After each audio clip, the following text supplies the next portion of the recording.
Celso está prestes a se casar com Estela. Mas o que era para ser o dia mais feliz da enfermeira vira um verdadeiro escândalo. Túlio e o detetive Sabiá descobrem que Celso vem roubando Candinho há anos e mantendo seu filho escondido com a ajuda de Zulma. No altar, tudo sai do controle, e o casamento que era para ser uma celebração vira um escândalo. O que Estela fará quando souber a verdade? E como Candinho vai reagir ao descobrir que Celso o enganou esse tempo todo? Já clique no botão de gostei e no final do vídeo, dê uma nota de 0 a 10 para o que acontecerá com Estela e Túlio. O dia do casamento de Celso e Estela se aproxima, e o clima de ansiedade parece pairar sobre a cidade. Mas longe dos preparativos e dos sorrisos ensaiados, Túlio é tomado por um incômodo estranho. Ao abrir a gaveta de sua escrivaninha, o jovem médico encontra um lenço esquecido, o lenço de Estela bordado à mão, ainda com o perfume leve que um dia o fez sonhar com ela. Aquilo desperta um misto de nostalgia e curiosidade. Devolver o lenço vira a desculpa perfeita para uma visita inocente, ou talvez um reencontro que o destino ainda queria que acontecesse. O sol começa a cair quando Túlio caminha até a casa de Estela. De longe, tudo parece calmo, mas ao se aproximar do portão, ele percebe algo diferente. Há vozes lá dentro, vozes alteradas. Uma feminina, cortante, que certamente não é a de Estela, e outra, masculina, carregada de impaciência. O médico se aproxima devagar, intrigado, e murmura para si mesmo com o olhar fixo na janela. Que vozes são essas? Tem uma voz feminina, mas não parece ser Estela. E Celso está discutindo com essa pessoa. Ele se abaixa, observando pela fresta do vidro. Lá dentro, Celso gesticula nervoso, tentando conter a mulher que o enfrenta com ironia e um sorriso debochado. É Zulma. Você está louca, Zulma? O que está fazendo aqui na casa de Estela? Questiona Celso, tentando manter a voz baixa. Mas Zulma, com seu jeito provocador, não se abala. Fala com sarcasmo, como quem se diverte com o desconforto dele. Ora, Celso, você não estava em casa, não estava no trabalho. Só podia estar aqui, já que anda tão apaixonadinho pela professorinha. Celso revira os olhos, fingindo calma, e responde entre os dentes. Tá, chega de gracinha. Ainda bem que Estela saiu com Anabela. Agora diga logo o que quer comigo. Zulma solta uma risadinha dissimulada, cruza os braços e dispara. O que eu quero? Ora, dinheiro, é claro. Ou já esqueceu do nosso trato? Você não é de atrasar. Pelo menos não era. Celso tenta se explicar usando o mesmo tom que usa com os investidores da fábrica, tentando parecer convincente. Eu sei, Zulma, mas a situação na Policarpo não anda boa. As vendas caíram, as dívidas estão se acumulando e eu preciso reorganizar tudo. A vilã o interrompe com uma gargalhada curta, cheia de veneno. Reorganizar? Sabe o que não é nada fácil, Celso? Cuidar de um bando de pestinhas que só me dão despesa. Sabe o que não é nada fácil? Diz, elevando o tom, com o olhar faiscando. Esconder o filho de Candinho enquanto eu poderia estar usando o menino para conquistar o Candinho, no lugar daquela caipira de uma figa. Túlio arregala os olhos do lado de fora. Filho de Candinho? Ele sente o sangue gelar. A respiração fica curta. Lá dentro, Celso tenta disfarçar o pânico, levando o dedo aos lábios em tom contido. Tá bom, Zulma, eu já entendi. Mas fale baixo. Mas Zulma não se dá por vencida. Joga o corpo para frente e dispara sarcástica. Falar baixo? Ah, não me mande calar, e ainda nem acabei. De quem será a culpa pelas dívidas da sua fábrica, hein? Minha que escondo o menino ou sua que vem roubando o próprio primo há anos? Celso empalidece. Percebe que ela o tem nas mãos e, disfarçando o medo com falsa tranquilidade, se dá por vencido. Ok, chega, Zulma. Não precisa ficar debochando. Eu ainda tenho umas economias guardadas. Amanhã, nesse mesmo horário, apareça na minha casa. Lá você terá o seu dinheiro. Zulma sorri de canto, satisfeita com o poder que exerce. Ah, assim que eu gosto. Obediente. E, Celso, não me faça esperar. Ela sai com passos lentos e olhar venenoso, deixando o homem inquieto e suando frio. Do lado de fora, Túlio se afasta em silêncio, o lenço apertado nas mãos. Agora ele tem mais do que um motivo para desconfiar. Tem certeza de que há algo muito errado. E talvez o casamento que se aproxima não seja a celebração que todos esperam, mas o início de um grande desastre. Túlio continua espiando pela janela, o coração acelerado e a mente em turbilhão. As palavras de Zuma ecoam dentro dele como trovões. Esconder o filho de Candinho. Ele sente o chão sumir sob seus pés. O ar fica pesado e o médico precisa se segurar no muro para não desabar. Celso, o homem que Estela está prestes a se casar, escondendo um segredo tão perverso, era difícil de acreditar e ainda mais difícil de aceitar. Mas não há tempo para pensar. A maçaneta gira e a risada de Zuma vem se aproximando da porta. O desespero toma conta de Túlio, que se apressa em recuar. Só que, distraído, ele acaba esbarrando em alguém no portão, um homem de chapéu gasto, sobretudo amassado e olhar esperto. "Cuidado aí, rapaz", diz o estranho, ajeitando o chapéu. "Ué, você é o rapaz que encontrou a moça desaparecida, a Estela, não é?" Túlio empalidece e responde rapidamente, olhando de um lado para o outro, receoso de que Zuma o veja. "Sou sim. Mas, e você? Quem é? O que está fazendo aqui?" O homem dá um meio sorriso, orgulhoso, o peito estufado como quem carrega um título de importância. "Eu sou o detetive Sabiá. Vim investigar o Celso. Tenho faro para coisa errada, e esse sujeito tá cheirando a encrenca faz tempo. Agora, se não quiser ser descoberto, é melhor se esconder." Antes mesmo que o detetive terminasse a frase, Túlio o puxa para trás de uma grande lata de lixo próxima ao portão. Os dois se agacham, ofegantes, observando enquanto Zuma sai pela porta com o mesmo ar de arrogância de sempre. Ela caminha altiva, ajeitando o casaco e murmurando algo sobre homens tolos e devedores, sem perceber que dois olhares atentos a seguem na penumbra. Sabiá a acompanha com os olhos, coçando o queixo e murmurando num tom calculado. Zuma, interessante, muito interessante. Túlio, ainda ofegante e tentando processar tudo o que ouviu, vira-se para ele, intrigado. "Então, senhor detetive, quer dizer que o senhor está investigando o fato de Celso estar roubando Candinho na fábrica dos biscoitos Policarpo há anos e ainda escondendo o filho do próprio primo?" A expressão de Sabiá muda na hora. Os olhos se arregalam, o bigode se ergue e o detetive repete, surpreso. "O quê? Como é que é essa história, rapaz? Celso está roubando o Candinho e escondendo o filho do caipira? Mas isso é gravíssimo." Túlio confirma, ainda com a voz trêmula. "Sim, eu ouvi tudo. Ele está pagando uma tal de Zuma para manter o menino escondido num orfanato. Mas, se não é isso que o senhor está investigando, o que é então?"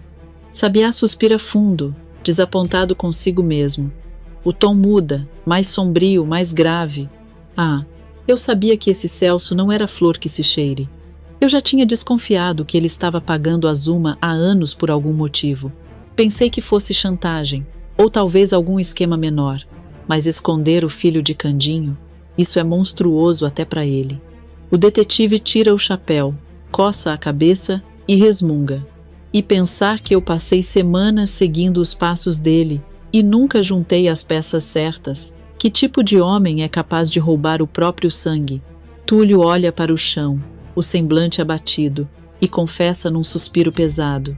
"E pensar que Estela está prestes a se casar com um homem como esse, um farsante, um ladrão do próprio primo." Sabiá endireita o corpo, firme, o olhar faiscando de indignação. "Nós não podemos permitir", exclama. "Esse casamento precisa ser interrompido. Estela tem que saber quem é o homem que vai subir ao altar com ela." Túlio concorda, mas o tom é de apreensão. "Precisamos agir com cuidado. Celso é esperto, e se desconfiar que sabemos, pode fugir, ou pior." Sabiá dá um meio sorriso confiante, típico de quem gosta de um desafio. "Deixa comigo, rapaz. Eu sou Sabiá, o detetive com o faro mais apurado da região. Se Celso pensa que vai escapar impune, tá redondamente enganado. Vamos acabar com essa farsa. E bem a tempo do sim. Os dois trocam um olhar decidido. O vento sopra forte, espalhando poeira pelo beco, enquanto a figura de Zuma desaparece no fim da rua. A partir daquele instante, Túlio e Sabiá formam uma dupla improvável, unidos por uma verdade sombria e uma missão: impedir que Estela se una a um homem capaz de trair até o próprio sangue. O sol mal desponta no horizonte quando Túlio, ainda atordoado com tudo o que descobriu, encara o detetive Sabiá com olhos aflitos. Ele tenta manter a calma, mas a ansiedade é visível em cada gesto. Mas como? Eu sou só um desconhecido para eles. Como vão acreditar em mim sem provas? Questiona, com a voz embargada, misto de medo e esperança. Sabiá coça o queixo, observando o rapaz com um olhar que mistura compaixão e prudência. Tem razão, garoto. Até mesmo eu, que sou um grande detetive, duvidei por um momento. Quem dera eu tivesse chegado antes. Teria gravado as revelações com o meu super gravador de confissões, responde em tom meio sarcástico, tentando aliviar o peso do momento. Mas Túlio não se deixa abater. Ele se levanta num rompante, os olhos faiscando de determinação. Espera. Talvez tenha um jeito. Eu sei onde Celso vai encontrar Zuma para entregar o dinheiro. Vai ser amanhã, antes do casamento. O detetive ergue as sobrancelhas, surpreso com a astúcia do rapaz. Então temos uma chance de ouro, rapaz. E dessa vez, Celso não escapa, diz, dissimulado, já arquitetando o flagrante. No dia seguinte, o clima é de festa pela cidade, mas no coração de Túlio e Sabiá, o que pulsa é pura tensão. O casamento de Celso e Estela se aproxima, e os dois se posicionam discretamente nas redondezas da casa do pilantra.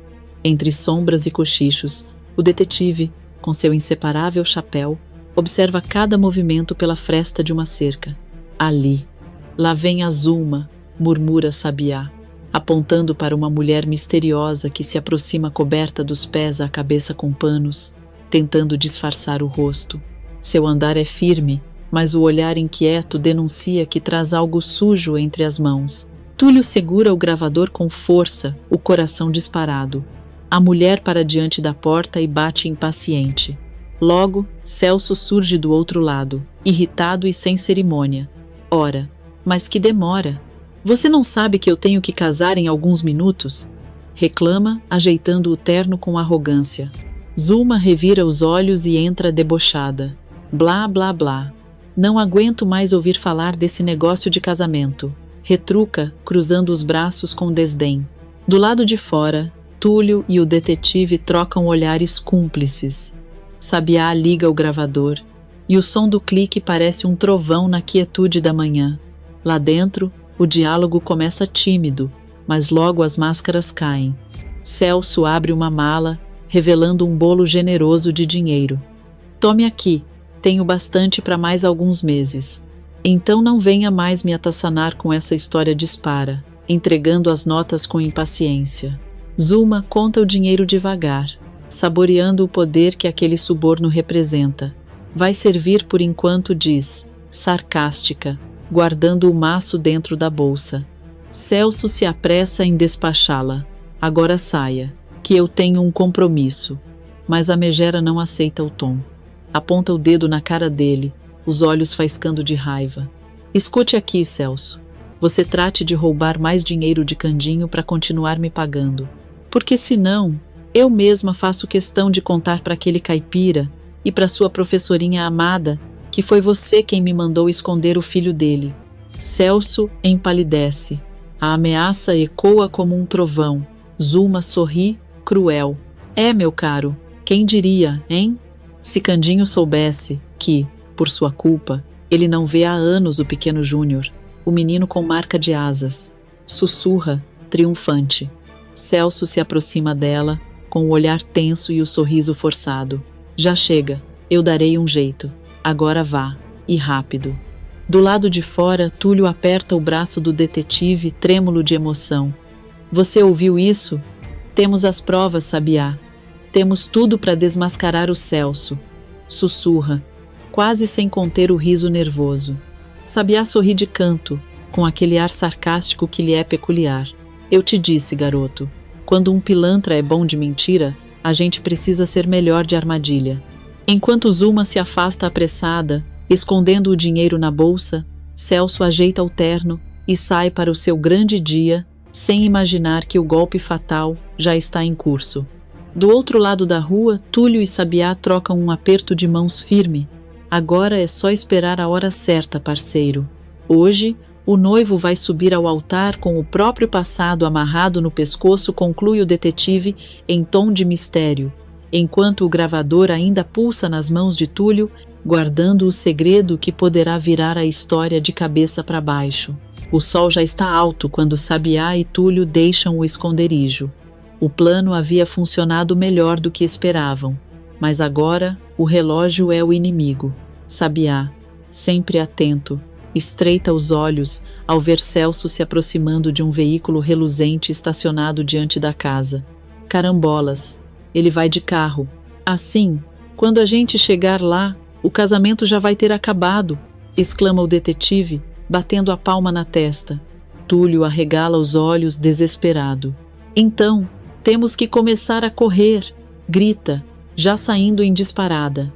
O carro arranca em alta velocidade, levantando poeira, enquanto os dois ficam para trás. Sabiá, bufando, comenta entre passos trôpegos. É sebo nas canelas, rapaz. Se ele casar antes da gente chegar, todo o nosso trabalho vai pro ralo.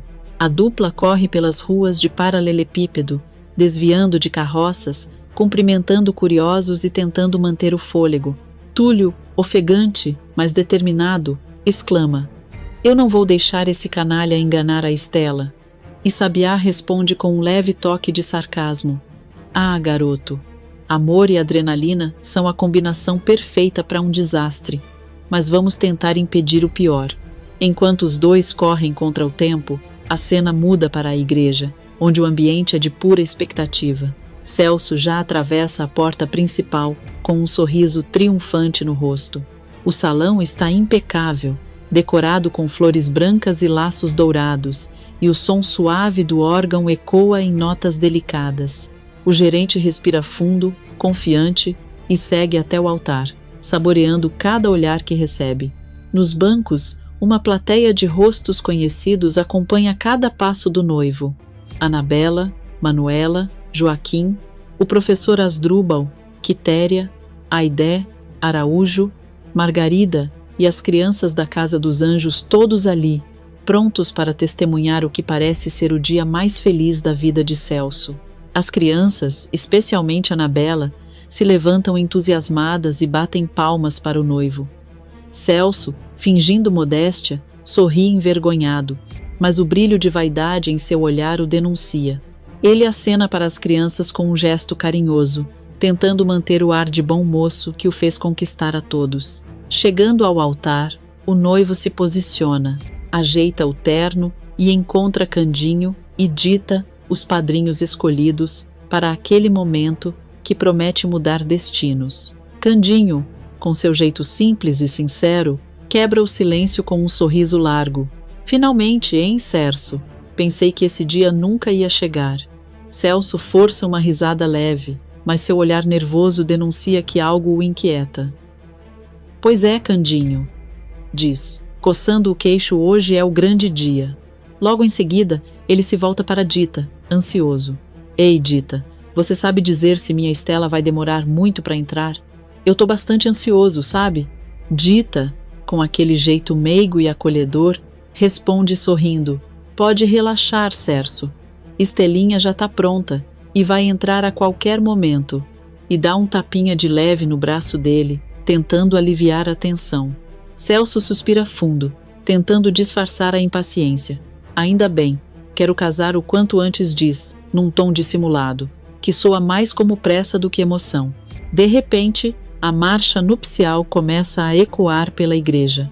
O som majestoso toma o ambiente, e todos os olhares se voltam para o fundo do corredor. Celso engole em seco. Suas mãos tremem, mas o sorriso permanece aquele sorriso calculado, ensaiado, o mesmo que usa para enganar meio mundo. Stella surge. A noiva aparece radiante, vestida em um dos mais belos trajes que já se viu na cidade. O vestido branco cintila sob a luz das velas, e o véu esvoaça como uma névoa de pureza e sonho. Todos prendem a respiração. As crianças olham encantadas, e até mesmo Candinho parece emocionado. Mas Celso, ele fica imóvel. O ar lhe escapa por um instante, tamanha a beleza de Stella. Seus olhos se arregalam, e um sorriso de satisfação escapa. Para ele, aquele é o prêmio máximo de sua farsa. Enquanto isso, por trás do véu e do sorriso gentil, Stella luta contra o turbilhão em sua mente. A cada passo em direção ao altar, seus pensamentos se confundem. Será que estou fazendo a coisa certa? Eu amo o Celso de verdade. Ou estou apenas me agarrando à única coisa estável da minha vida? Ela tenta se convencer de que está feliz, mas seu olhar trai o coração.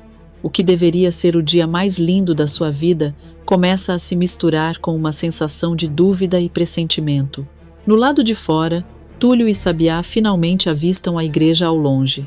O detetive, bufando, comenta com ironia: "Olha lá, rapaz, se a gente tivesse um cavalo, já estava sentado no banco da frente." Túlio, sem tempo para rir, responde: "Esquece o cavalo, Sabiá. A gente precisa impedir esse casamento antes que ela diga sim." Os sinos começam a tocar. Lá dentro, Stella segura o buquê com força, enquanto Celso estende a mão, pronto para recebê-la. Lá fora, Túlio e Sabiá se aproximam a passos largos, suados, exaustos, mas determinados. E o destino, silencioso, se prepara para virar o jogo. O momento que todos esperam está prestes a ser interrompido, talvez por amor, talvez por justiça, mas uma coisa é certa: quando aquelas portas se abrirem, nada mais será igual. A igreja está tomada por um silêncio reverente. Todos observam Stella caminhar até o altar, o som suave da marcha nupcial ainda ecoando pelo salão. Candinhos e Dita trocam olhares emocionados, sem imaginar que aquele dia, que parecia ser o mais feliz da vida da mocinha, estava prestes a se transformar em um verdadeiro escândalo. Quando chega ao altar, Stella se depara com Celso. Ele, paralisado diante da beleza da noiva, arregala os olhos e sorri, encantado, mas também tomado pela vaidade de quem acredita estar prestes a conquistar o prêmio máximo da sua farsa. "Você está absolutamente incrível", Stella diz ele, com voz carregada de doçura dissimulada. "É mesmo a mulher mais linda desse mundo, e eu estou muito feliz que você me escolheu para ser seu marido." Stella sorri, sem jeito. Aquele sorriso tímido que, para os olhos apaixonados de Celso, parece pura emoção. Mas no fundo, o gesto oculta o peso da dúvida que corrói seu coração. Ela agradece com um leve aceno, mas o olhar distante denuncia que algo a inquieta. O padre, sereno, começa a cerimônia. Sua voz ecoa entre os vitrais coloridos, enquanto Celso não consegue conter a impaciência. Ele tamborila os dedos, ajeita o terno, olha para o relógio e, antes mesmo que o sacerdote chegue à segunda frase, interrompe-o com falsa inocência. "Olha, padre, me desculpe, mas será que não tem como pular para a parte mais importante? Não é que eu estou esperando por esse momento há muito tempo, sabe?" O pedido causa um murmúrio entre os convidados. Dita olha para Candinho, confusa, enquanto o caipira coça o queixo e comenta em voz baixa: "Mas o cerço tá mais apressado que boi na chuva, credo." O padre, surpreso, encara o noivo com um ar paternal. "Certo, certo", diz ele, tentando manter o tom leve. "Não costumo fazer isso, mas como Stella sempre foi uma grande fiel da igreja e merece se casar com um homem bom, eu vou abrir essa exceção." Celso sorri, triunfante, disfarçando o alívio com um suspiro de amor fingido. Stella, por outro lado, força um sorriso, mas algo em seu olhar brilha com desconfiança. Há algo errado. O modo como Celso insiste em apressar tudo parece revelar uma urgência que não tem nada a ver com amor. O padre, então, ergue a voz para fazer a grande pergunta: "Celso, você aceita Stella como sua legítima esposa e promete ser fiel na alegria, na tristeza, na saúde e na doença, amá-la e respeitá-la todos os dias da sua vida? O gerente da fábrica não hesita nem um segundo. Eu aceito, responde com firmeza, tão rápido que parece ter ensaiado aquelas palavras diante do espelho. Os convidados suspiram, encantados com o gesto. Dita chega a limpar uma lágrima no canto do olho. Candinho sorri, achando que o primo finalmente encontrou a felicidade. Mas a tensão se instala quando o padre se volta para Estela. Estela, você aceita Celso como seu legítimo marido e promete ser fiel na alegria, na tristeza, na saúde e na doença, amá-lo e respeitá-lo todos os dias da sua vida? A noiva hesita. O silêncio é palpável. O som dos sinos parece cessar por um instante. Estela olha para o padre, para os convidados, para Candinho, e depois encara Celso, que força um sorriso doce, mas o olhar nervoso o denuncia. A mocinha então pergunta, quase num sussurro, por todos os dias da minha vida, padre. O padre acena positivamente, confirmando. Estela engole em seco. O ar lhe falta. Ela tenta pronunciar as palavras, mas algo dentro dela grita para não seguir adiante. Euace, começa ela, a voz trêmula. Mas antes que possa terminar, as portas da igreja se abrem com um estrondo. Todos se viram assustados. Um murmúrio atravessa o salão, e lá estão eles, Túlio e Sabiá, ofegantes, suados, mas decididos. Não, Estela, grita Túlio, a voz firme e desesperada. Você não pode se casar com Celso. Ele não é quem diz ser. O choque é geral. As crianças tapam os ouvidos. Dita se levanta, aflita. Candinho arregala os olhos, sem entender o que está acontecendo. O padre, surpreso, segura o crucifixo como se pedisse força divina. Celso, por sua vez, se vira em fúria, disfarçando o pânico com uma indignação teatral. Mas que absurdo! Berra, apontando o dedo para o rapaz. Você perdeu a cabeça, rapaz. Não consegue aceitar que Estela é minha? Seu tom soa carregado de raiva, mas por trás da fúria há medo. Ele sabe que seu castelo de mentiras pode desabar a qualquer instante. Estela, paralisada, encara Túlio, o homem que um dia lhe devolveu a memória e o coração. Sua voz sai trêmula, entre lágrimas e confusão. O que quer dizer, Túlio? Túlio dá alguns passos à frente, tentando se recompor. Ele encara o padre, depois Candinho, e finalmente fixa o olhar em Estela. Quero dizer que o homem com quem você está prestes a se casar é um impostor? Responde ele, firme. O público começa a murmurar, surpreso, enquanto Celso tenta rir, com sarcasmo. Um impostor? Ah, por favor, ironiza, abrindo os braços. Vejam bem, ele invade a igreja, interrompe uma cerimônia sagrada e ainda vem me acusar sem provas? Sabiá se adianta, tirando o gravador do bolso do casaco. Pois é aí que você se engana, Celcinho, diz o detetive, em tom provocador. Porque hoje a máscara vai cair. O olhar de Celso gela. Ele percebe que a farsa está prestes a ruir, mas tenta manter a compostura. Isso é ridículo, rebate, forçando um riso. Vocês acham que vão destruir a minha vida com um brinquedinho desses? Túlio aperta os punhos, indignado. Não é um brinquedinho, é a prova de tudo o que você fez, grita ele. O clima dentro da igreja é de pura tensão. Estela recua um passo, abalada.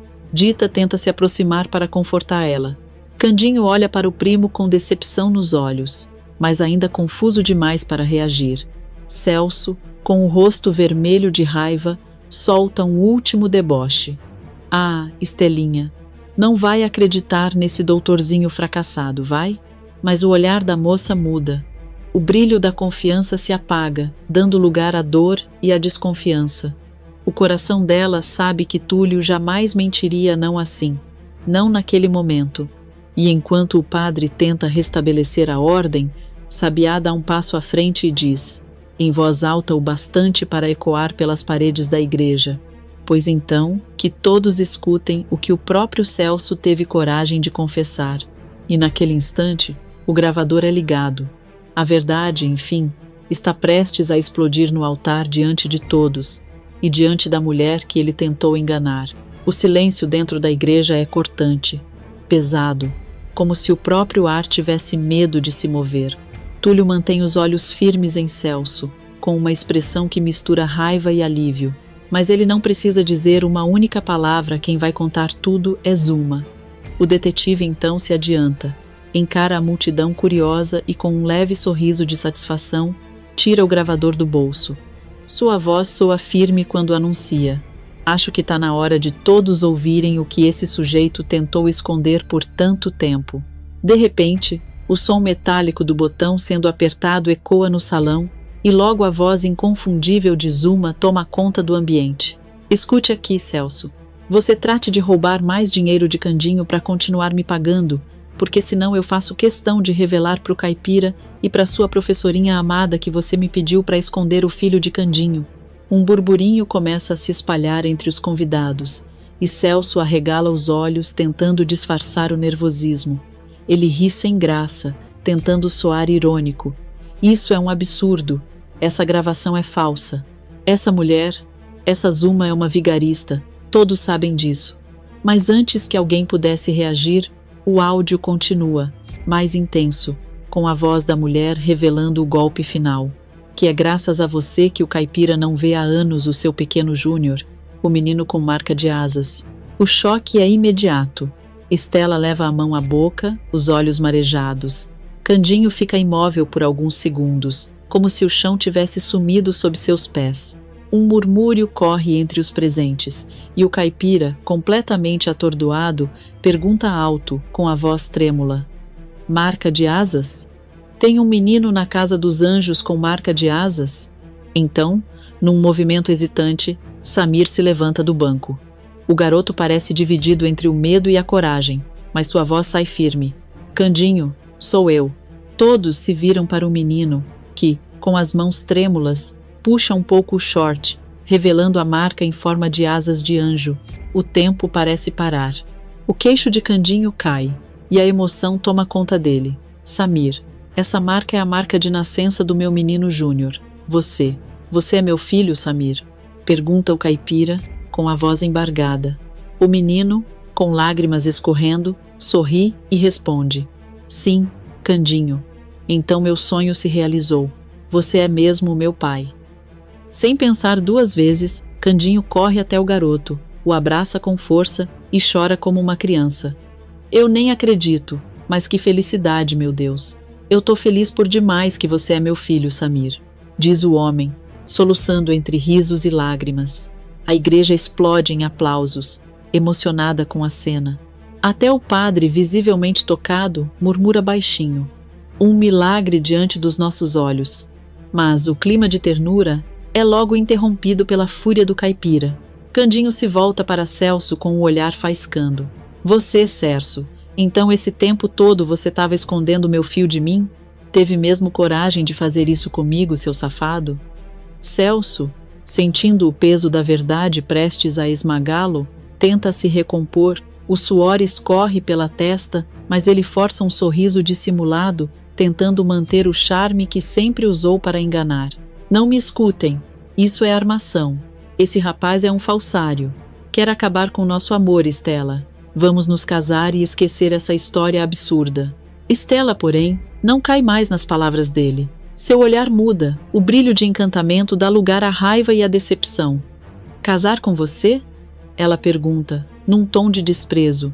Eu não posso casar com um homem que rouba o próprio amigo e ainda tem coragem de esconder o filho que ele tanto procurou.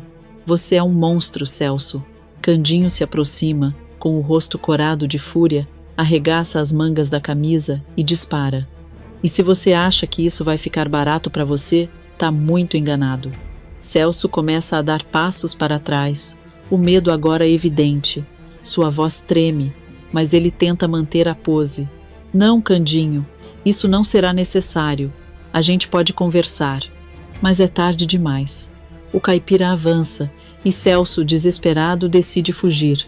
Sai correndo da igreja, tropeçando nos próprios pés, enquanto os convidados gritam e se levantam dos bancos. O vilão esbarra em tudo pelo caminho.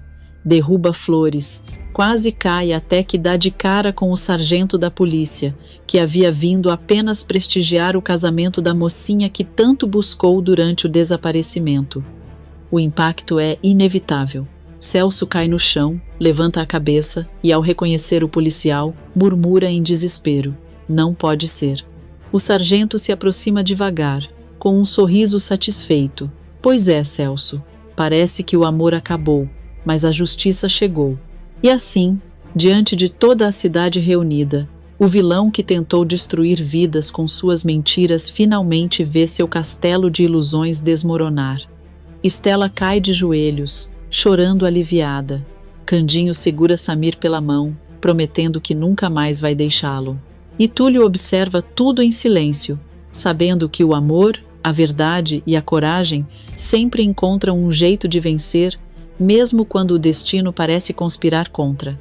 A confusão termina, mas o silêncio que toma conta da igreja é quase tão ensurdecedor quanto os gritos de minutos atrás. Ainda é possível ouvir os ecos do nome de Celso se perdendo lá fora, enquanto o vilão é levado para a delegacia, cabisbaixo, sob os olhares de reprovação da cidade inteira. As flores, antes símbolo de festa, agora estão caídas pelo chão, e o perfume doce da cerimônia se mistura ao ar tenso que ainda paira sobre os convidados. Mesmo assim, ninguém se move. Todos permanecem nos bancos como se quisessem testemunhar o que viria a seguir. Afinal, a novela da vida real parece longe de terminar.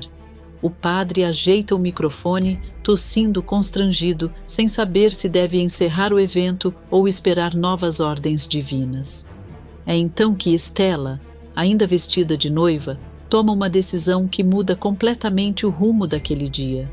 Ela respira fundo, enxuga as lágrimas com o dorso da mão e ergue o olhar, que agora brilha não mais de tristeza, mas de coragem. Diante de todos, caminha lentamente até Túlio, que observa em silêncio, sem entender o que ela pretende fazer. A cada passo, o murmúrio dos convidados cresce. Alguns cochicham com desconfiança. Será que ela vai desistir do casamento de vez? Outros com sarcasmo. Ou será que vai trocar de noivo ali mesmo? Mas Estela não se deixa abalar. Para ela, o momento é de verdade e não de aparências. Quando chega diante de Túlio, o encara com ternura e emoção. Sua voz sai firme, mas o olhar denuncia o coração acelerado. "Túlio, você me salvou uma vez naquela represa. Cuidou de mim quando eu mais precisei e agora me salvou de viver ao lado de um crápula." Ela faz uma breve pausa e todos os olhos se voltam para ela. "Por isso, eu sei que é você a pessoa certa para cuidar de mim para sempre." "Túlio, você aceita casar comigo agora mesmo?" O público prende a respiração. Até o padre arregala os olhos, surpreso com a reviravolta. Já Túlio, completamente tomado pela emoção, sorri largo e responde sem pensar duas vezes: "Eu aceito, Estela. Eu com certeza aceito." As palavras dele ecoam pela igreja. E uma onda de aplausos irrompe entre os convidados. O padre, ainda atônito, coça a cabeça, mas logo se recompõe, abrindo um sorriso cúmplice. Ora, se ela quer se casar com ele, e ele aceita o pedido, só resta uma coisa a se fazer: pode beijar a noiva. Nesse instante, Estela e Túlio se olham como se o mundo tivesse parado. O passado de dor e engano fica para trás, e diante de todos o casal se aproxima devagar. Os aplausos aumentam e até Candinho, emocionado, murmura para Samir: "Agora sim, meu filho, essa história teve o final que o coração..." O padre levanta as mãos, abençoando o casal, enquanto a igreja inteira se levanta em comemoração. Flores voltam a ser lançadas, o sino volta a tocar e até os olhares, antes desconfiados, se transformam em sorrisos sinceros. E assim, o que começou como um casamento tomado pela mentira, termina como uma celebração da verdade. Estela, enfim, encontra a paz nos braços de Túlio, o homem que não prometeu mundos, mas lhe deu algo muito mais valioso: a certeza de ser amada de verdade. Ernesto e Sandra brindam o que acreditam ser o golpe perfeito. Ele está eufórico, vibrante, o olhar faiscando de excitação. A champanhe borbulha na taça como se brindasse junto àquela dupla perigosa. Ernesto, com o ar triunfante de quem acha que venceu o mundo, levanta o copo e exclama com empolgação fingida: Sandra, meu amor, agora é oficial. Nós estamos ricos. Ricos não, podres de rico. Ela, porém, não compartilha da mesma empolgação. Balança a cabeça lentamente, exalando descrença. Oficial de verdade ainda não é, responde com um tom carregado de ironia. Para isso, você ainda vai ter que convencer a justiça e aquele tal de Marcondes, o que cuida do dinheiro do seu padrinho. Só depois disso você e eu, diz ela, frisando o eu com um sorriso dissimulado, estaremos ricos. Ernesto solta um riso debochado, ajeitando o paletó com vaidade. Ora, Sandra, pare de ser pessimista. A assinatura que fizemos está impecável. Nem mesmo o próprio Sherlock Holmes conseguiria distinguir da verdadeira. Sandra ergue a sobrancelha, o olhar atravessando o dele com um brilho de dúvida. Eu adoraria acreditar, diz provocante. Mas você sabe, Ernesto, esses planos perfeitos sempre têm um detalhe que escapa. Ele se aproxima devagar, com aquele tom encantador que usa quando quer manipular. E se eu te disser que o único detalhe que me escapa é você? Provoca, tocando de leve o queixo dela. Sandra dá um riso curto, entre o charme e a desconfiança. Cuidado, querido. Do jeito que você fala, parece até que já se vê milionário sozinho. Ernesto finge se ofender, mas o olhar denuncia sua arrogância. Sozinho? Pergunta com sarcasmo. Eu jamais deixaria você de fora, Sandra. Afinal, foi você quem me convenceu a falsificar o testamento. Somos cúmplices, lembra?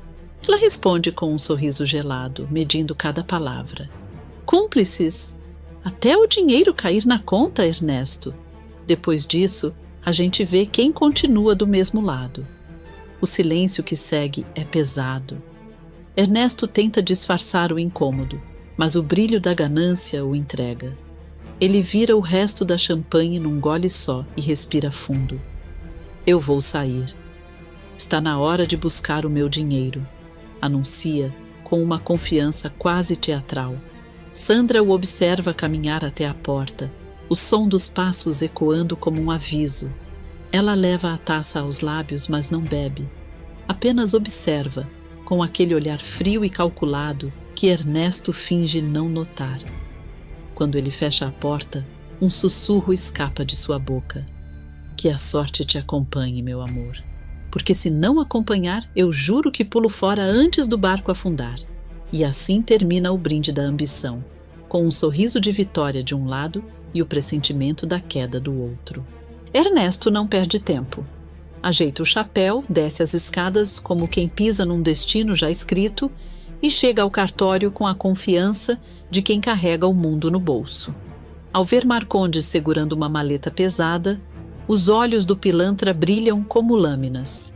Ele sorri largo, estende a mão e pergunta com um ar de dono do universo.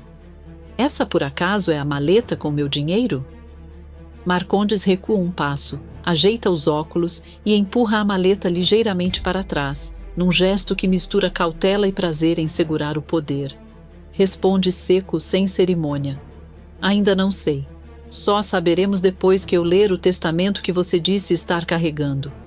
Ernesto solta uma risada curta, cheia de desdém contido, e tira do bolso o papel cuidadosamente dobrado. Claro, você tem razão, diz, entregando o testamento com a confiança de quem entrega uma peça de teatro bem ensaiada. Aqui está. Enquanto Marcondes abre o envelope, o ambiente fica tenso como corda esticada. O advogado folheia, examina a assinatura e franze a testa como quem tenta encontrar um nó onde não há. Ernesto observa cada movimento com aquela máscara de serenidade que mal esconde a ganância. Sandra, ausente fisicamente, ronda a cena na imaginação dele. Ele imagina-a aplaudindo a vitória. Marcondes, porém, mantém o rosto impassível, um misto de profissionalismo e cálculo. Vou analisar com calma, diz, e a frase soa tão ambígua que parece prometer tanto liberdade quanto armadilha. Ernesto, por dentro, ferve, por fora, faz um aceno teatral e sorri novamente, convencido de que nada irá impedi-lo de levar a maleta, nem mesmo o olhar frio do advogado. O que Ernesto não imagina é que o destino já começou a mover suas peças muito antes dele entrar no cartório. Dias antes da morte de paixão, uma reviravolta silenciosa se preparava, em meio ao frio dos corredores de um hospital que parecia guardar mais segredos do que remédios. Era noite. O som dos monitores cardíacos misturava-se ao ruído abafado da chuva lá fora. Dr. Lauro, o médico de plantão, caminhava lentamente em direção ao quarto de paixão, o velho senhor acamado que lutava contra o tempo. Carregava nas mãos a prancheta e no rosto o cansaço de quem carrega mais do que responsabilidades. Carregava suspeitas. Ao se aproximar da porta entreaberta, uma voz baixa e debochada corta o silêncio. Uma voz que ele reconhece na hora.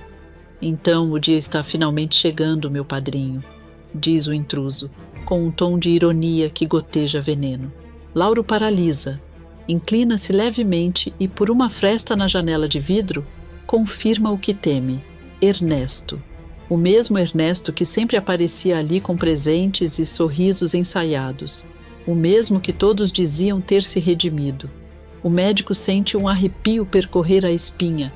Murmura para si com a expressão grave: Ernesto, o que você está fazendo aqui a essa hora? Por um instante, ele hesita. Sua ética o segura pelo colarinho. Ele não deveria escutar conversas particulares. Mas algo dentro dele diz que há algo profundamente errado. Ele respira fundo, apaga a lanterna do celular e se mantém escondido, observando pela sombra da porta. Lá dentro, Ernesto se inclina sobre o leito, o olhar frio e satisfeito. Eu achei que precisaria dar um empurrãozinho para acelerar as coisas, mas no fim, seu coração podre já fez questão de falhar sozinho, diz, com um sorriso que não combina com o ambiente. Paixão dorme, frágil inconsciente da serpente que sussurra ao seu lado. Ernesto ri baixo, um riso curto, sinistro, quase um sussurro de vitória. E para todos que duvidaram de mim, saibam que eu venci. Tudo o que precisei fazer foi me fingir de bonzinho para você achar que mudei. Logo eu, bonzinho, ironiza, fazendo uma pausa dramática, como se esperasse aplausos de um público invisível. Do outro lado da porta, Lauro sente o sangue ferver. A cada palavra do pilantra, o semblante do médico endurece. Ele segura firme a prancheta, como se fosse conter a própria indignação. Ernesto ajeita o terno, olhando para o velho com desprezo. Não foi fácil trabalhar honestamente, mas agora já chega. Espero que morra o quanto antes para me facilitar a vida e me deixar rico. Ele se levanta devagar, passa a mão no bigode e lança um último olhar para o corpo imóvel de paixão. Um olhar de quem se despede, não com tristeza, mas com alívio. Lauro rápido se afasta para o canto do corredor, evitando ser visto. Segura a respiração até ouvir o som dos sapatos de Ernesto ecoando no chão de azulejo. Quando o silêncio volta a dominar o ambiente, o médico finalmente exala o ar que prendeu. Então é isso, murmura com o olhar fixo na porta. Ernesto estava enganando o pobre paixão esse tempo todo. Se ele pensa que vai sair impune, está muito enganado. O médico passa a mão na testa suada, indeciso. Parte dele quer correr para a direção e denunciar o que ouviu. A outra quer esperar o momento certo. Caminha de volta até o quarto e observa a paixão dormindo, sereno, alheio à traição que o cerca. Assim que o senhor acordar, eu estarei pronto para lhe contar tudo, promete baixinho, ajeitando o lençol sobre o peito do paciente.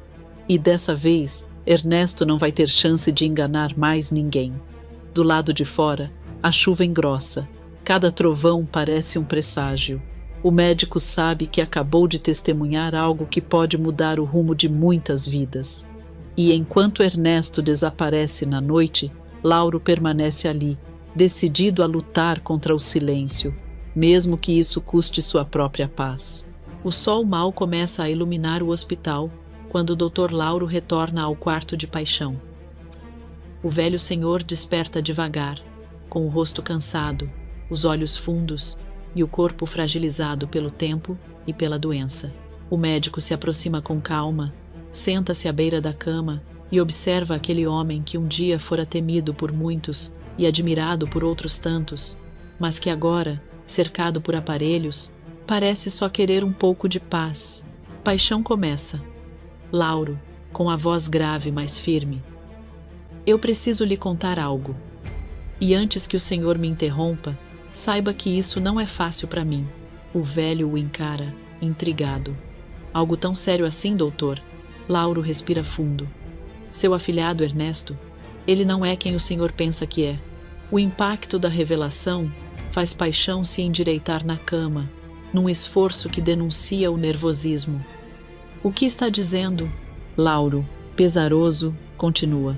Ontem à noite, enquanto o senhor dormia sob efeito dos remédios, eu o vi ali, ao seu lado. E o que ouvi, Paixão, foi terrível. Ele estava comemorando a sua piora. Dizia que o senhor estava prestes a morrer e que isso era o melhor que poderia acontecer. Paixão empalidece. O olhar distante, o ar faltando por segundos. Tudo isso balbucia. Lauro o observa, sentindo a dor no tom da voz, e completa com pesar: pegar a sua herança. O silêncio que se instala é denso, quase sufocante. Paixão leva a mão ao peito, balançando a cabeça devagar. Eu sempre soube que ele tinha ganância no olhar, mas escolhi acreditar na mudança. Muitos tentaram me alertar, e eu não quis ouvir. Suspira fundo. Agora, parece que minha herança não tem mais destino. Lauro, tocado, tenta amenizar. Eu sinto muito, Paixão.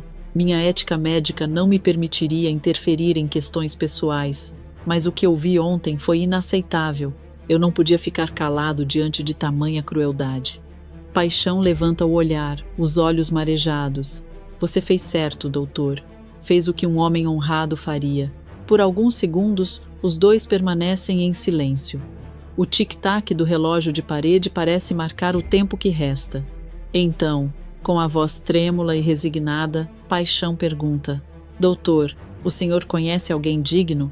Alguém que usaria bem o dinheiro que construí, que faria o bem, que daria valor ao que a vida me deu? Lauro pensa.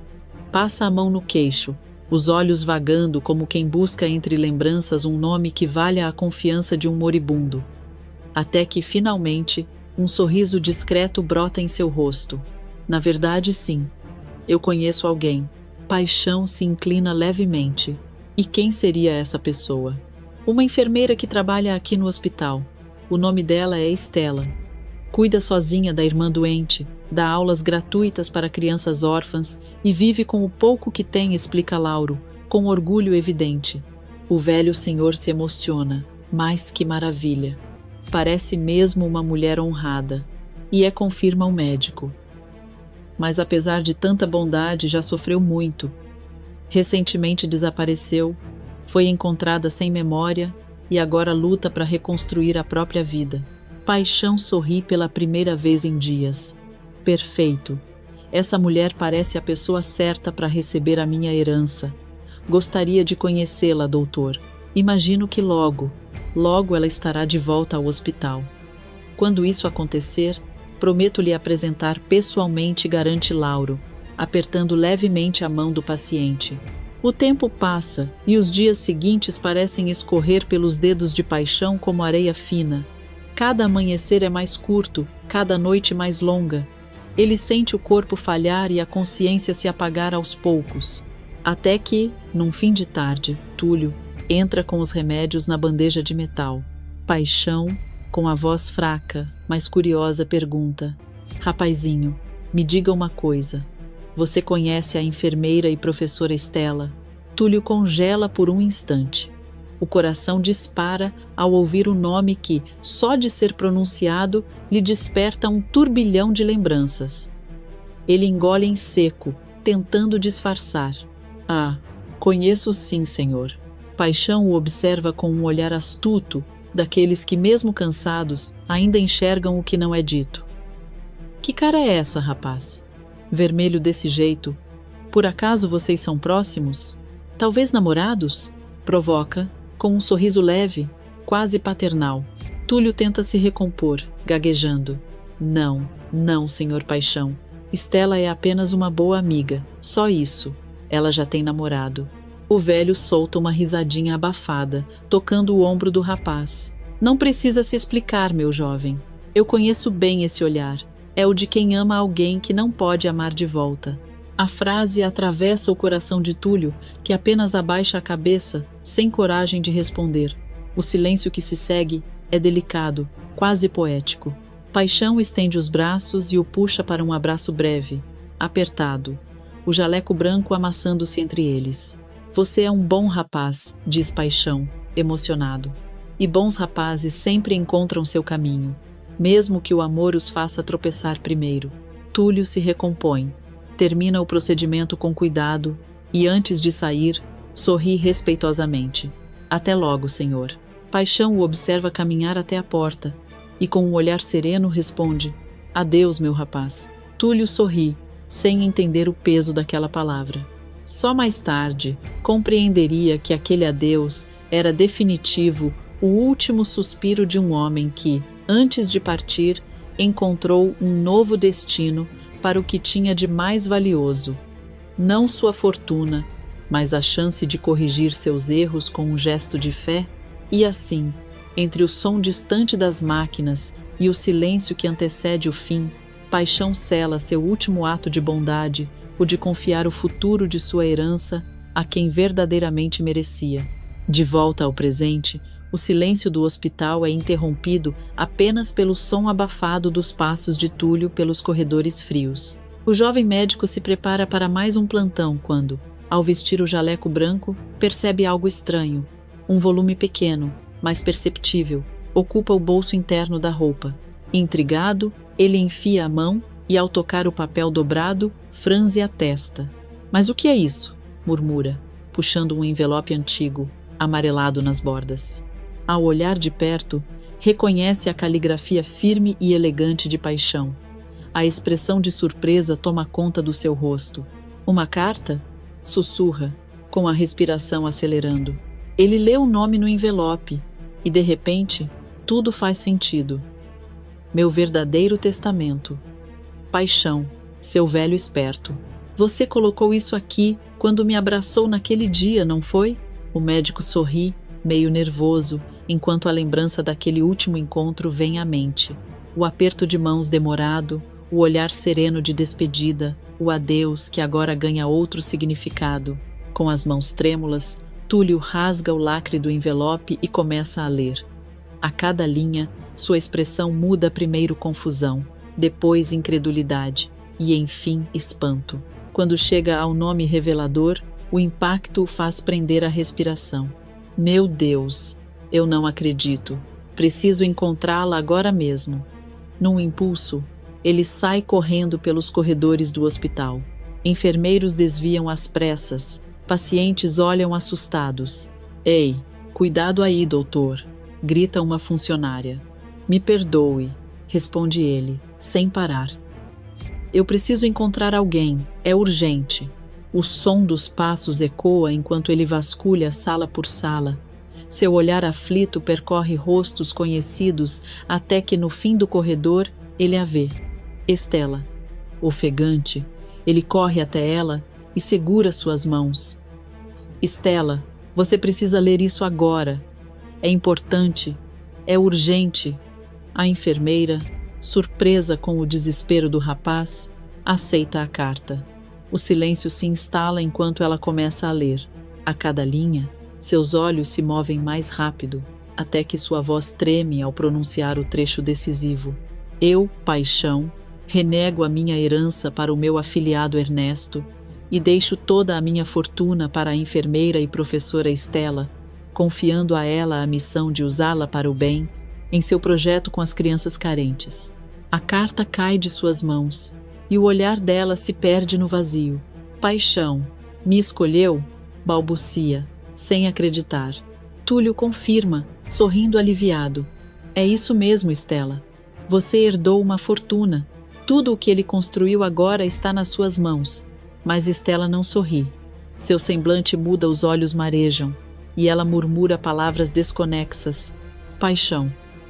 Ernesto. Herança. Até que, de repente, sua expressão muda completamente. Um lampejo atravessa sua mente. Eu me lembro. Cambaleando, ela quase desaba, mas Túlio a segura pelos ombros. Estela, o que foi?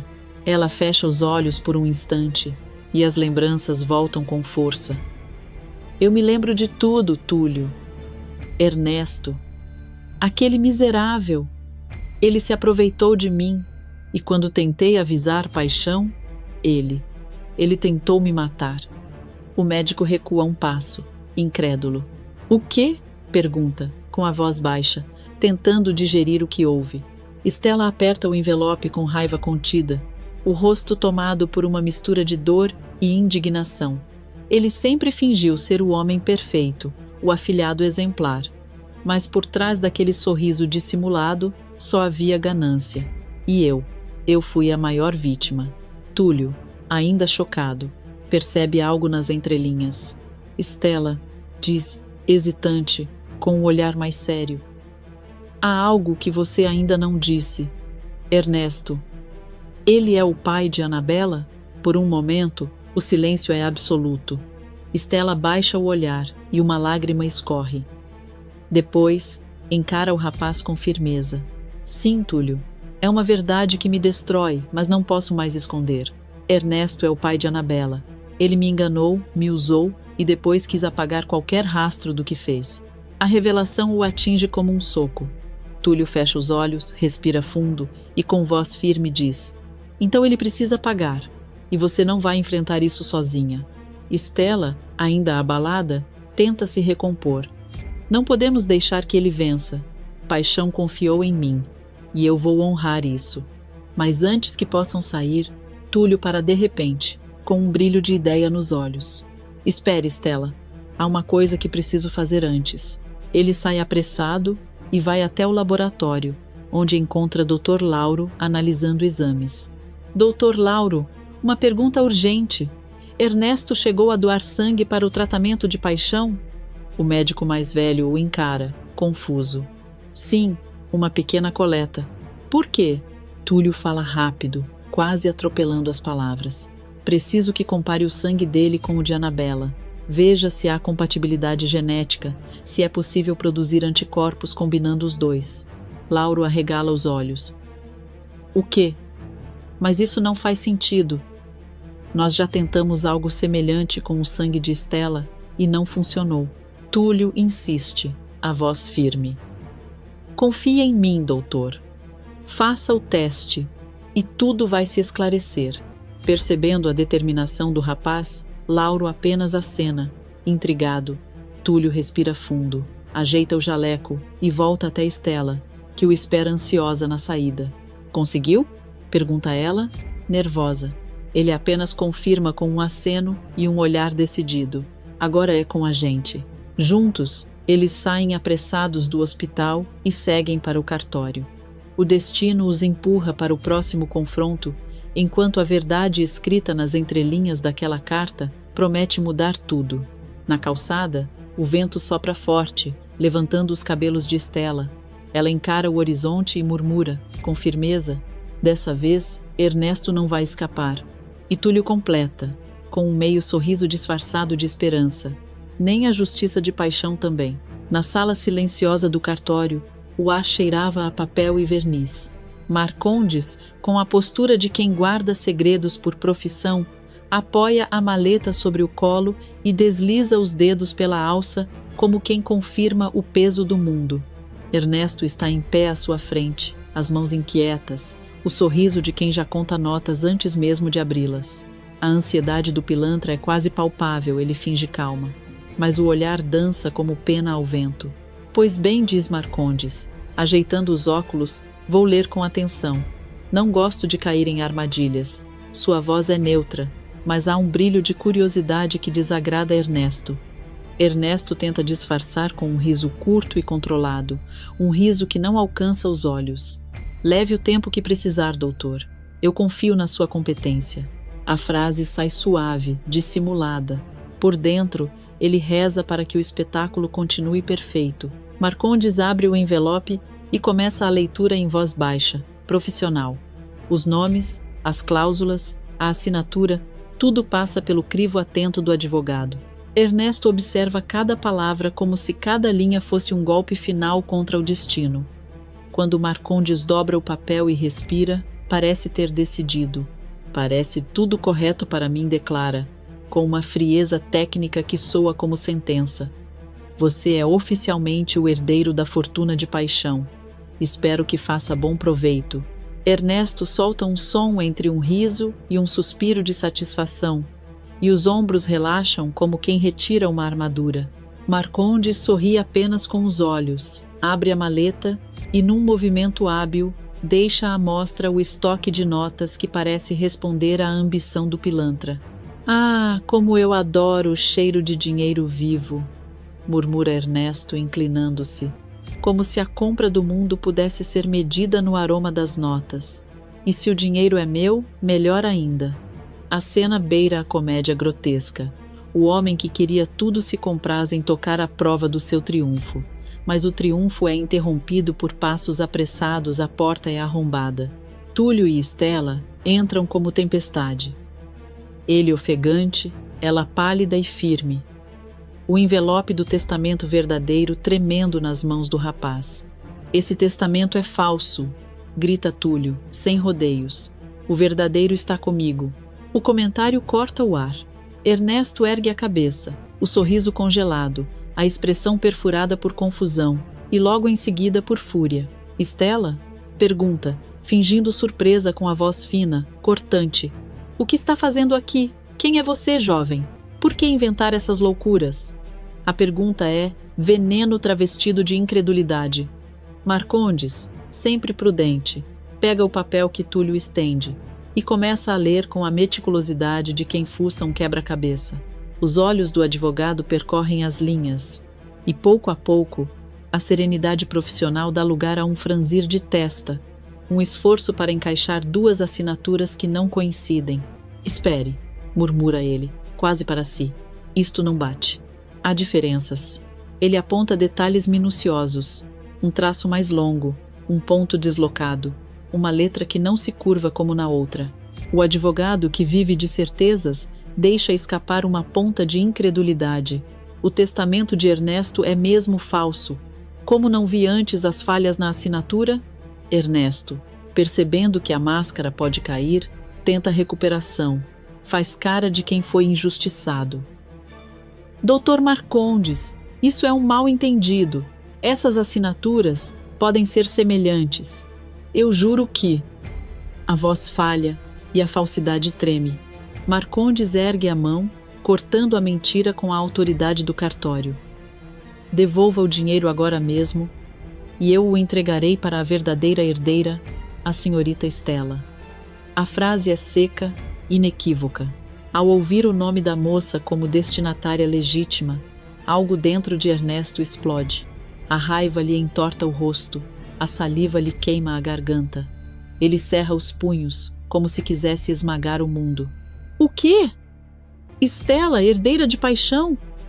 Urra ele, a voz reverberando contra as paredes forradas de diplomas. Mas nem pensar. Esse dinheiro é meu.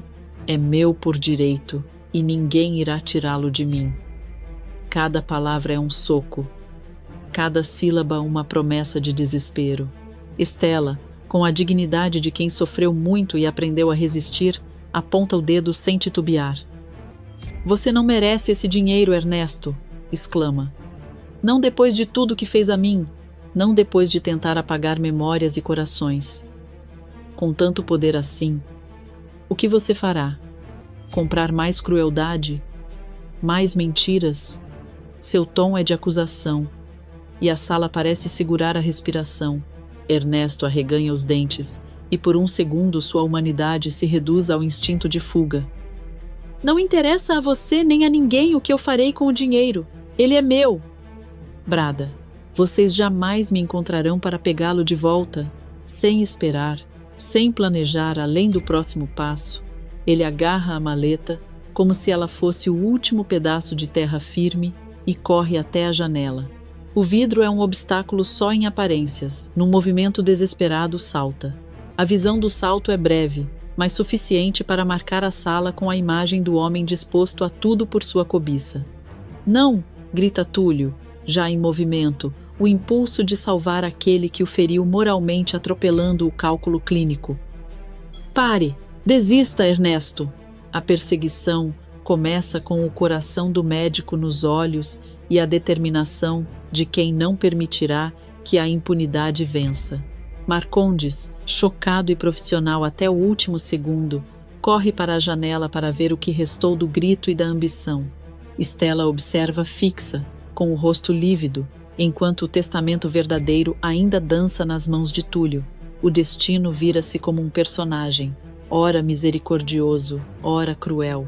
E na rua, sob um céu que parece conspirar, a maleta símbolo da cobiça de Ernesto rola na beira do destino, enquanto passos apressados e corações batendo dão início à perseguição que decidirá não só uma fortuna, mas o peso da verdade sobre todos aqueles que decidiram mentir por ouro.